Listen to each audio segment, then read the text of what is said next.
ওয়াহাবিরা বলে নবী মরিয়া গেছে। মরে নাই নবী জিন্দা শুইয়াছে। ওয়াহাবিরা বলে নবী মরিয়া গেছে। এবার শোনো, নবী যে মরণশীল এটা ওয়াহাবিরা বলছে না, কে বলছে? কোরআনের আয়াত শোনো, বিসমিল্লাহির রহমানির রহিম, ইন্নাকা মাইয়িতুন ওয়া ইন্নাহুম মাইয়িতুন। আল্লাহ বলেন ইন্না, নিশ্চয়ই, কা, হে নবী আপনি মাইয়িতুন, মাইয়িত। মাইয়িত জানাজা যখন পড়েন সামনে যে থাকে কি বলেন তারে? মাইয়িত মানে কি, জিন্দা না মৃত্যু? আল্লাহ বলেন ইন্নাকা, নিশ্চয়ই নবী আপনি, মাইয়িতুন, মাইয়িত, ওয়া ইন্নাহুম মাইয়িতুন, অন্য প্রাণীদেরও মরণশীলেরাও মৃত্যুবরণ করবে, আপনারও মরণ হবে। বলেন আমার নবীর 12ই রবিউল আউয়াল ইন্তেকালের পরে জানাজা হয়েছিল নি? সোমবার দিন জোহরের আগে নবীর ইন্তেকাল, মঙ্গলবার দিন সকালবেলা গোসল কমপ্লিট হয়ে গেল। রওজা মুবারকে নবী যেখানে আছেন এটা আম্মা জান আয়েশার ঘর। আম্মা জান আয়েশার হুজরায় নবী ইন্তেকাল করেছেন। ওই জায়গায় নবীকে চাদর দেওয়া হলো। সাহাবায়ে কেরাম লাইন দিয়ে ঢুকেন, কোন ইমাম নাই, আলাদা আলাদা একা একা নামাজ পড়ে যায়। ফেরেশতারা নামাজ পড়ে, এইভাবে নামাজ চললো। মঙ্গলবার সারাদিন, বুধবার সারাদিন নামাজ চললো। এইভাবে নামাজ হয়। ও নবীর আশিকেরা বলো, জিন্দা ব্যক্তির জানাজা হয়নি, নবীর জানাজা হয়েছে। আল্লাহ পাক বলেন, ও নবী, আমি অল্প টাইমের জন্য আপনার দেহ মোবারক থেকে রুহুটাকে আলাদা করে ফেললাম। এরপরে কবরে রাখার পর কি হয়েছে জানোনি? আল্লাহর নবী বলেন, কবরে রাখার পর আল্লাহর রুহুটা আমাকে ফিরাইয়া জিন্দা বানায় দিবেন।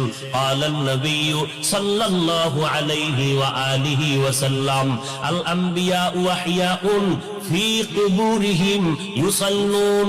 আল্লাহ নবী বলেন, সব নবীরা, আল আম্বিয়া, সমস্ত নবী পয়গম্বরগণ, আহিয়াউন, জিন্দা।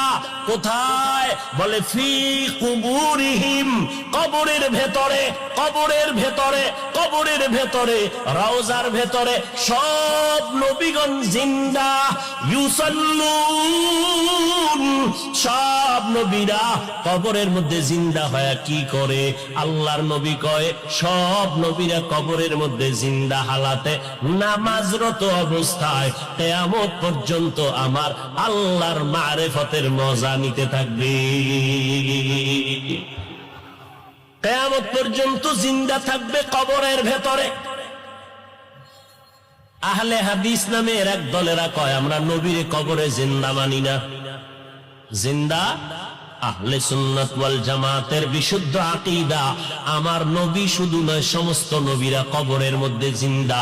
আল্লাহ বলেন, আমি তাদেরকে কবরের মধ্যে খানা দেই, রিজিক দেই।